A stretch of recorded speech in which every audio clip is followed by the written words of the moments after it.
O Maranhão quer expandir a sua estrutura ferroviária e o porto de Itaqui, para tornar ainda mais competitiva a sua produção de soja, que já superou a marca de 3 milhões de toneladas anuais. Sobre este e outros temas, vamos conversar com o senador Everton, do PDT, porque o desenvolvimento do Maranhão é assunto de Estado.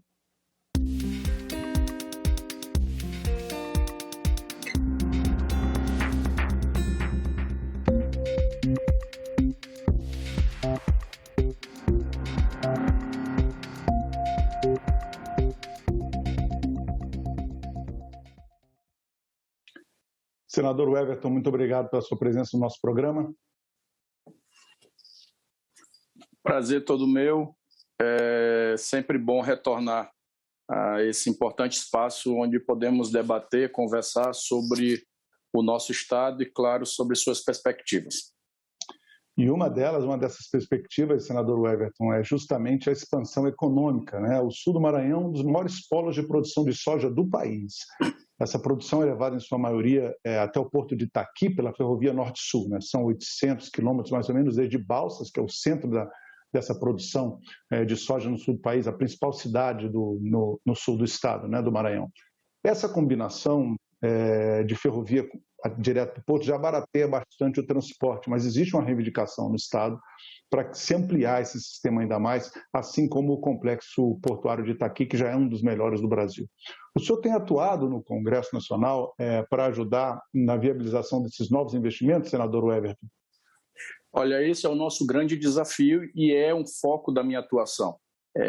Mostrar para o Brasil que os investimentos que têm que ser feitos no Maranhão não são apenas para o estado do Maranhão, e sim para a economia brasileira. Se não, vejamos, a escoação do grão, ele hoje passa necessariamente pela infraestrutura do Maranhão. Como você bem falou, nós precisamos de ferrovias, precisamos de estradas. O Maranhão hoje ele é um dos eixos que ajudam a agregar toda essa cadeia de produção e de escoamento, que é a cadeia do Mato Piba. Então, dentro do Mato Piba, o Maranhão está incluído. Esse desafio nosso de fazer a escoação desse material todo até o porto e a expansão do porto, ela, repito, não pode ser vista apenas como um olhar de estado, do estado do Maranhão, e sim um olhar do Estado brasileiro. A 006, ela é uma das MAs nossa que está na pauta, e já tive várias reuniões com o governo federal, com o ministro Tarcísio, com a liderança do governo, tanto o Fernando Bezerra quanto ao senador, quanto ao senador Eduardo Gomes, que é do Tocantins, do lado, e nós conversamos sobre a federalização desse trecho da 006 que vai de Balsas até Alto Parnaíba. É uma estrada que ela é muito cara para ser feita, muito complicada para ser mantida, porque ali são centenas de carretas carregadas de grãos todos os dias para poder escoar essa produção e levar ela para os terminais. Então, nós precisamos, urgente, resolver o problema das estradas do Estado. Essa trecho da 006, o próprio ministro admite que é necessário federalizar ela.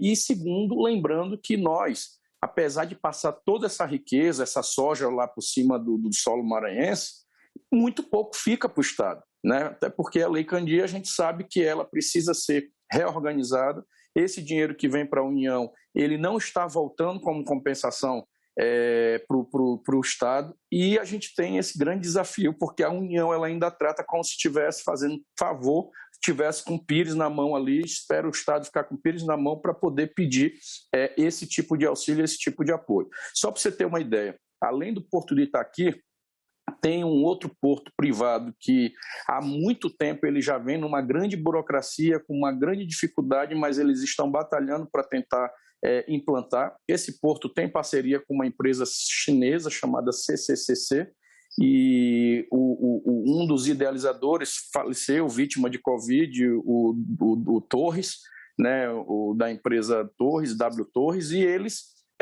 estão fazendo esse estudo, esse trabalho para tentar abrir um novo porto lá no estado. Além desse, já há estudos e liberação para um porto em Alcântara. Então, assim, há quem diga que Alcântara é tão bom quanto o Porto do Itaqui. Ou seja, se nós tivermos essa confirmação, o que nós imaginamos para o futuro no Maranhão? Você tem ali o aeroporto de Alcântara, que atende a base.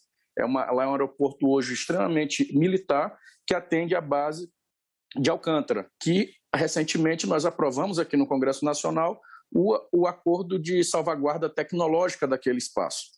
Então, com esse acordo de salvaguarda tecnológica de Alcântara, com um aeroporto que nos dá essa preferência, porque você imagine só, bases estratégicas como a de Kourou, que eu tive a oportunidade de conhecer na Guiana Francesa, lá o aeroporto que dá apoio à base de Kourou é o aeroporto de Cayena, uma cidade que você passa mais ou menos 1 hora para fazer um deslocamento. Só que lá, quando você tem que levar uma peça espacial, uma peça de um foguete, que é tudo muito grande, é preciso toda uma logística rodoviária de interdição de pista na madrugada para poder fazer a travessia e levar esse material para a base. Aqui não, em Alcântara você desce no aeroporto e já está dentro da área militar.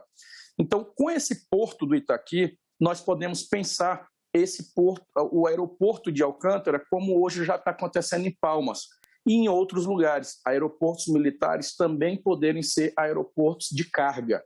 Então, você imagina só, a gente tendo ali em Alcântara um aeroporto de carga, vamos ser mais claro, alfandegário, você está ali de cara para a Europa, tá? O mundo todo está de frente para o Maranhão. Então, assim, nós não podemos ficar de costa para o mundo. Geralmente, o Maranhão ele olha para o Brasil e esquece de olhar para o mundo. Então, o que eu proponho aqui no debate?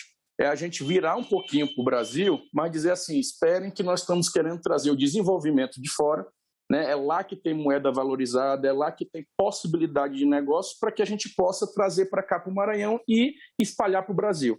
Então, você tem a BR do Mar, de Alcântara, você com o mar e os rios que nós temos com navegabilidade, você tem condição de escoar toda essa logística.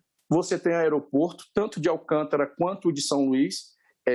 Na visita que eu fiz à base, o comandante de lá me disse que alguns ajustes na pista de Alcântara, tipo aumentar ela a 200 metros e uns outros ajustes, ela fica pronta para receber o maior avião cargueiro do mundo. Ou seja, é uma logística impressionante, fantástica, que vai nos dar condição de a gente poder, além de baratear os fretes, também ajudar no desenvolvimento. Então, eu penso que esse aeroporto alfandegário que nós estamos debatendo, e estamos começando a discutir aqui no Congresso, essa federalização da 006, e o fortalecimento e a expansão dos trabalhos do Porto do Itaqui e outros portos que queiram se instalar da iniciativa privada, nós temos que acabar com esse preconceito, trazer eles para dentro, ajudar a fazer pactos de desenvolvimento, e empresas grandes como a Vale, que hoje ela investe milhões ou bilhões em retorno do seu investimento ou da luta que ela ou do trabalho que ela tem, da arrecadação que ela tem, mas que ainda precisa ser melhor pactuado, tipo a valorização da mão de obra local, a valorização das empresas locais, porque a Vale está em constante e permanente mão de obra, ela está atrás de mão de obra e geralmente vem de fora. Então é preciso que a gente possa fazer essa repactuação para que a gente possa colocar o Maranhão com todas essas possibilidades, não só na área do agronegócio, como também na industrialização, porque aí eu já vou para cá, uma coisa vai puxando a outra. A industrialização do nosso estado, ela é mais do que possível e está com a porta aberta, porque hoje nós temos, só para você ter uma ideia, além de tudo isso que eu falei, do porto, da nossa localização geográfica aí de porta para o mundo, nós temos hoje uma empresa que trabalha no estado chamada Eneva. Ela, no Brasil todo, o local que ela mais extrai gás natural hoje do Brasil é no Maranhão. Os poços da Eneva estão a todo vapor. Eles estão extraindo gás natural a todo vapor. E também estamos começando a chamar esse setor para o debate do gás natural, porque o gás natural sendo produzido no Maranhão, nós temos que trabalhar urgentemente o gasoduto, né? Começar a pensar o nosso gasoduto que possa ligar Santo Antônio dos Lopes ao Porto do Itaqui e, com isso, viabilizar o gás natural nas cidades nossas do Maranhão, porque esse gás natural a gente vai baratear o transporte de transporte público, porque aí você começa a eliminar o diesel e começar a utilizar um combustível mais barato e ecologicamente correto, que aí ele é sustentável. Você tem a possibilidade de amanhã discutir o gás canalizado, porque você imagine só, é um absurdo.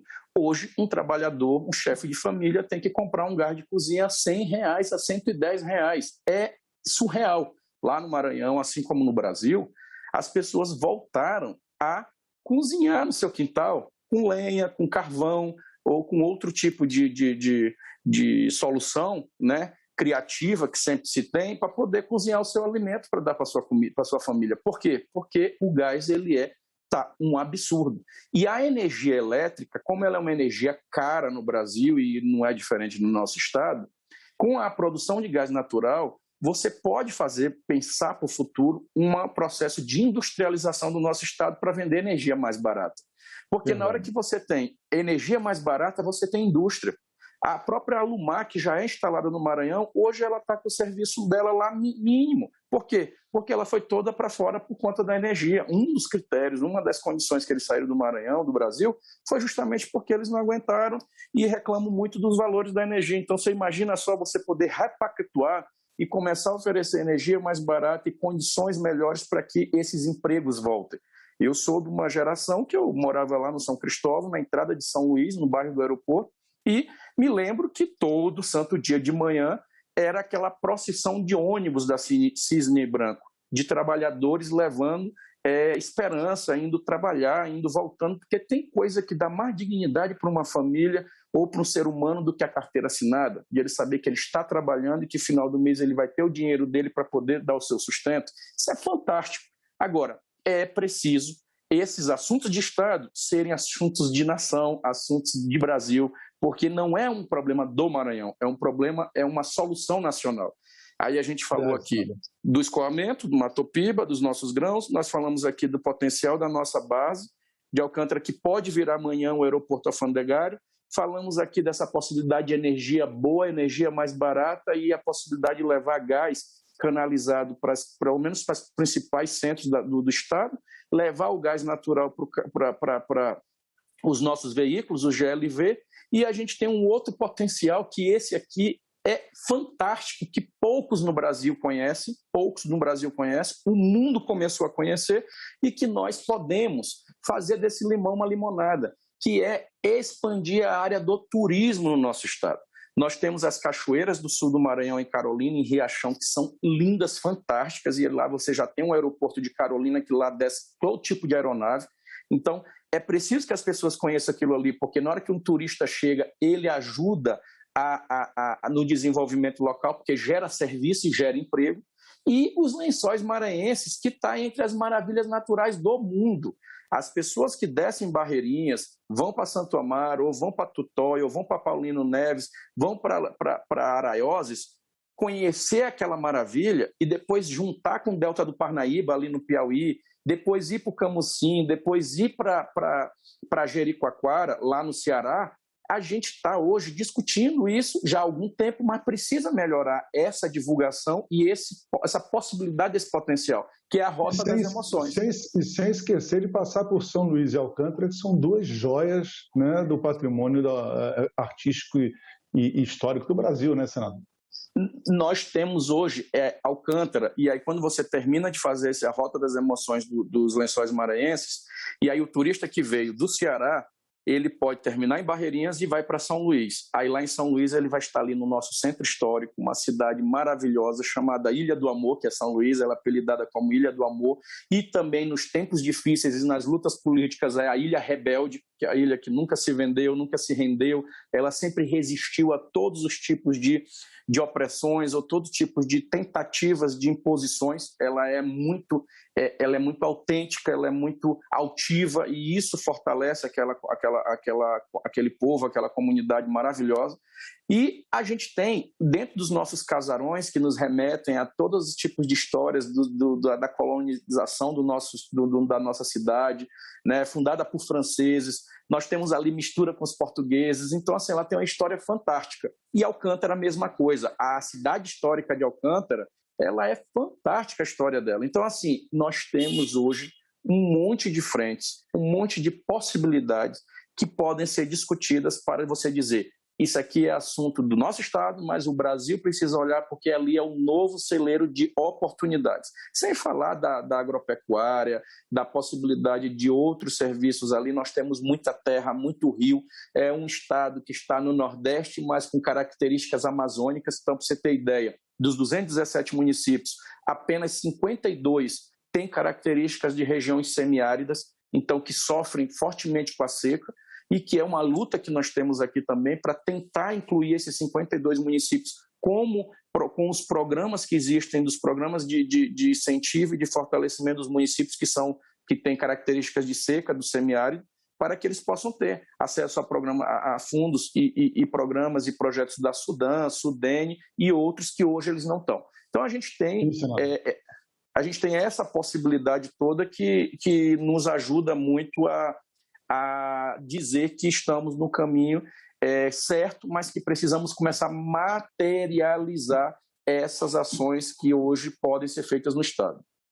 Exato, senador. Tanto o Maranhão quanto o Brasil têm enormes potencialidades, o senhor mencionou várias aí do seu estado, mas a gente sabe que o Brasil, por exemplo, ainda grande produtor de alimento, continua a figurar no mapa da fome, né? O Maranhão é um estado com esse enorme potencial que o senhor diz, mas é um estado que tem uma pobreza muito grande e foi duramente atingido pela crise nos últimos anos, agravada inclusive pela Covid-19, né? São mais de 900 mil famílias que recebem assistência social no seu estado, senador. O senhor já disse que boa parte do agravamento dessa crise econômica é resultado da pouca efetividade do combate do país à pandemia, né? O que poderia ter sido feito de diferente, senador, ou de melhor para combater essa crise que nós enfrentamos, na sua opinião, no estado do Maranhão? Olha, primeiro, se você pegar os números do IDEB, o Maranhão melhorou muito em relação aos anos anteriores. A gestão lá atual do governador Flávio Dino fez um programa fantástico chamado Escola Digna. Ele assumiu em pleno século XXI um estado que ainda tinha escolas nos municípios de palha, parede de barro. E aí ele disse, eu vou terminar o meu governo e eliminar todas as escolas de palha e escolas indignas para as nossas crianças, que vão virar escolas dignas, escolas que você possa dizer, aqui eu tenho a oportunidade de ter acesso. Um estudante de escola pública pode ter o mesmo acesso do estudante de escola particular. E essa política de valorização, que ela não é resultado, você não sente o resultado de imediato, porque a educação ela leva um tempo para você colher o que você está plantando. O Brizola já fazia isso há 50 anos atrás e a gente está começando a entender o porquê que nós, em vez de discutir construção de presídios, não construímos milhares de escolas em tempo integral no Brasil afora. Que a escola de tempo integral ela é um único ou o acesso mais barato de futuro, porque você consegue de verdade integrar desde a educação, com acesso ao esporte, à cultura, à arte, e integrar esse menino dentro de uma sociedade que possa ser olhada como justa, como fraterna, como igualitária. Hoje você pega o estado do Maranhão, com todos esses contrastes de dificuldade, de pobreza, é o estado que melhor paga um professor. O professor do Maranhão é mais bem pago que o professor de São Paulo, mais bem pago que um professor do Rio de Janeiro, mais bem pago que o professor de Brasília. Aqui em Brasília é o segundo do Brasil, mas o primeiro é no Maranhão.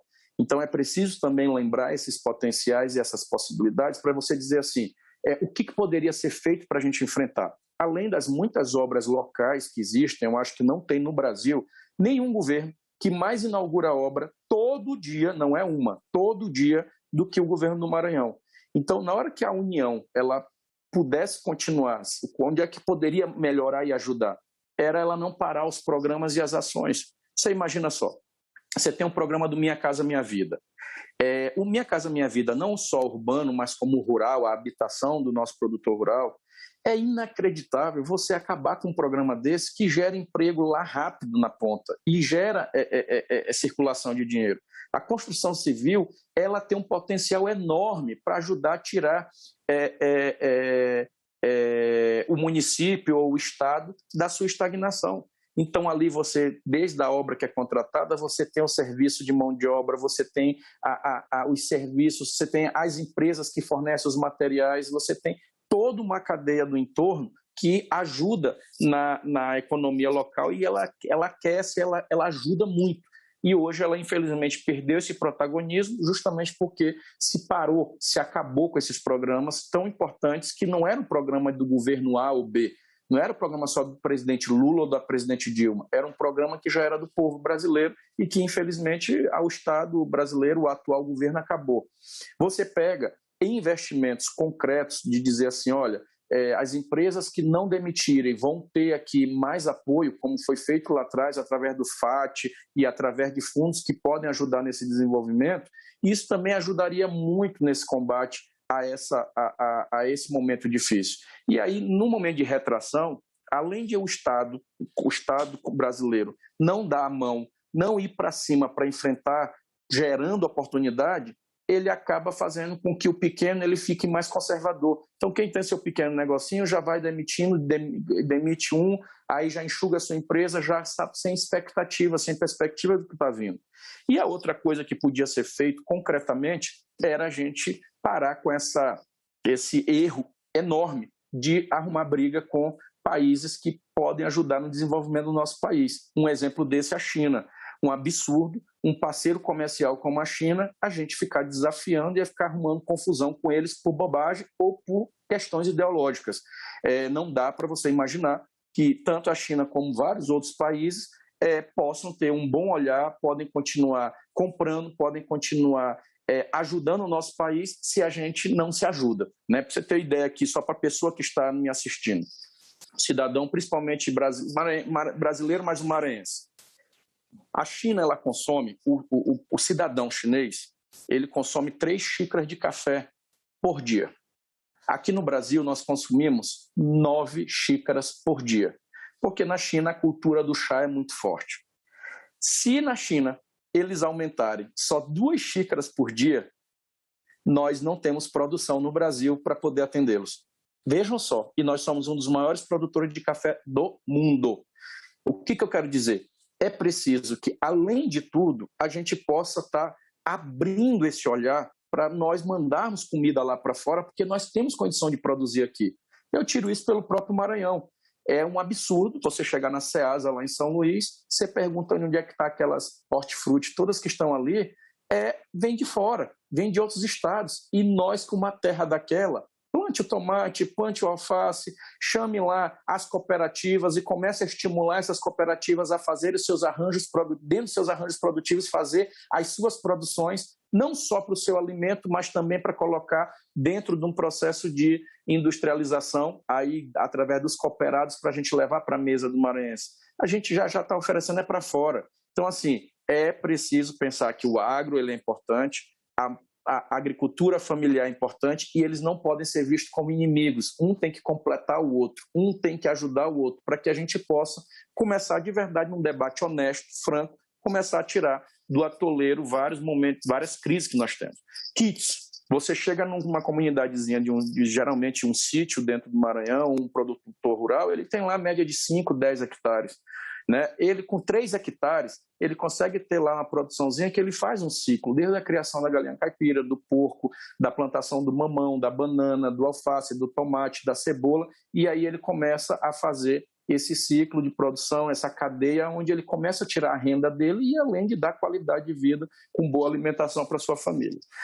O desafio é grande e aqui no Senado eu estou muito motivado em estudar, em entender, em ver o que está acontecendo no Brasil, porque tem lugares que você não precisa inventar roda. Né? Eu estou encantado com os exemplos de cooperativas que tem em Santa Catarina, né? E eles são muito bons nisso. Então, por que o Maranhão, que é o segundo maior litoral do Brasil, só perde para a Bahia, nós não conseguimos ainda ter uma indústria forte do pescado? Né? Um incentivo maior. O nosso camarão é maravilhoso. Você chega aqui em qualquer lugar do Brasil, se você for comer o camarão do Maranhão, ali vindo de Tutóia, de Araiosa, daquela região, você fica dizendo, meu Deus do céu, isso aqui é uma delícia, é muito bom. Então, assim, nós precisamos saber o que é esse potencial e como é que nós vamos fazer desse potencial isso virar prática e virar, acima de tudo, oportunidade para a nossa comunidade local, para ela poder começar a pensar já como ela é independente, como ela sendo um empreendedor, né? O próprio empreendedor, a próprio motivador, a própria locomotiva do seu negócio. Isso, senador. Senador, nós temos muitos assuntos para discutir ainda nesse programa, infelizmente nós só temos mais 2 minutos. Eu queria que o senhor, então, falasse para a gente um pouco de um projeto que o senhor trata com todo carinho, perdão, que é o projeto do Hospital do Amor, senador. O Maranhão também luta para ganhar uma unidade desse hospital, que começou lá em Barretos, São Paulo, e ele está sendo implantado em várias unidades. Há o projeto de implantar em vários estados do Nordeste, Alagoas, por exemplo, Sergipe, né? Como é que está o projeto de implantação do Hospital do Amor no Maranhão? 2 minutos. É uma bandeira que eu tenho já há algum tempo. Eu venho ajudando o Hospital Adenora Bello, que é o hospital que cuida dos pacientes com câncer aqui no Maranhão, em São Luís. E eu tive a oportunidade de ir em Barretos, conhecer o incrível trabalho que o Dr. Henrique Prata conduziu aí, sucedendo o seu pai. Aquele trabalho que ele tem em Barretos, ele é fantástico. E eu disse, Deus vai me permitir eu trazer um hospital desse para o Maranhão. Um hospital dia que vai para fazer essa prevenção e começar a fazer esse trabalho. E conseguimos viabilizar os recursos e conseguimos essa parceria com o Dr. Henrique Prata e com o Hospital de Amor, que é a Fundação Pio XII. Então, a obra já está em todo vapor, Imperatriz do Maranhão, que é a minha terra natal, e eu disse, olha, a primeira cidade vai ser Imperatriz, é a segunda maior do Maranhão e tem uma importância estratégica enorme para todo o nosso estado. Então, esse hospital vai ser inaugurado este ano ainda, a previsão no mês de outubro, e ele vai ter 2 carretas.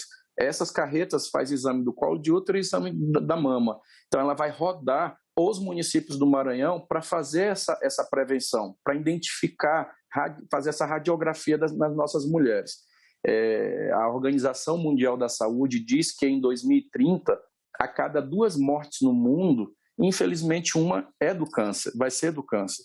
Então, quanto mais nós prevenirmos, mais a gente levar para as mães pobres, para as mulheres do nosso interior e da cidade, acesso, né, à consulta, mais chance de vida ela vai ter, mais oportunidade de cura ela vai ter. Então, eu estou, assim, muito motivado e todo dia eu ligo para lá, pergunto como é que está, por que hoje a obra foi mais devagar, por que demora.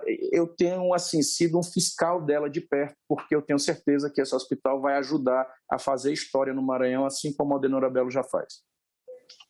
Senador Everton, muito obrigado pela sua presença no nosso programa. Eu agradeço também a você que nos acompanhou até agora, lembrando que esse programa já está disponível para você baixar ou compartilhar no nosso site, senado.leg.br/TV, pelo nosso canal do YouTube ou em podcast nas principais plataformas de áudio. Obrigado pela sua companhia e até o próximo assunto de Estado.